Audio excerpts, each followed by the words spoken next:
सांगड़ से चंद किलोमीटर दूर sugar mill stop पर ओवरसीज पाकिस्तानियों के ताउन से करोड़ों रुपए की लागत से बनने वाले स्कूल की बिल्डिंग हुकूमत सिंध की अदम तवज्जो से अरसा दराज से गैर फाल है। मजीद बता रहे हैं 5 न्यूज़ के नुमाइंदा इमरान यूसुफ सईद। जी इमरान।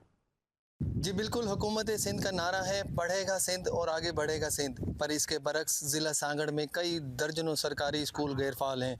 इस वक्त मैं मौजूद हूँ सांगड़ शुगर मिल के स्टाफ के करीब ओवरसीज़ पाकिस्तानियों के ताउन से बनाए गए आलीशान करोड़ों अरबों रुपए की लागत के स्कूल में।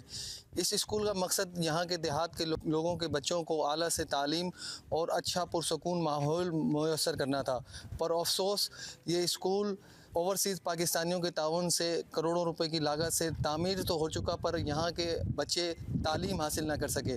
इस वक्त मेरे साथ यहाँ के एक शहरी मौजूद हैं, उनसे जानते हैं कि उनका क्या कहना है। जी बिल्कुल, ओवरसीज़ पाकिस्तानियों के ताउन से ये स्कूल तो बनाया गया, पर अरसा दराज से ये स्कूल गैर फाल नज़र आया।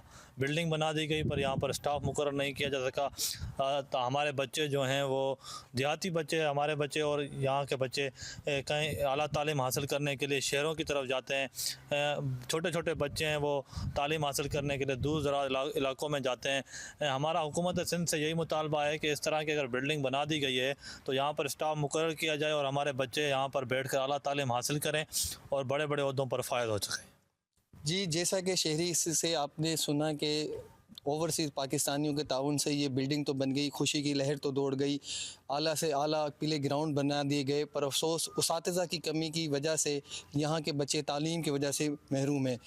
यहाँ की गोठ देहात के लोगों का मुतालबा है कि जल्द से जल्द इस स्कूल को उसातिज़ा और स्टाफ मुयसर किया जाए ताकि हमारे बच्चे आला से आला तालीम हासिल कर सकें और अच्छे से अच्छे ओहदों पर फाइज हो सकें।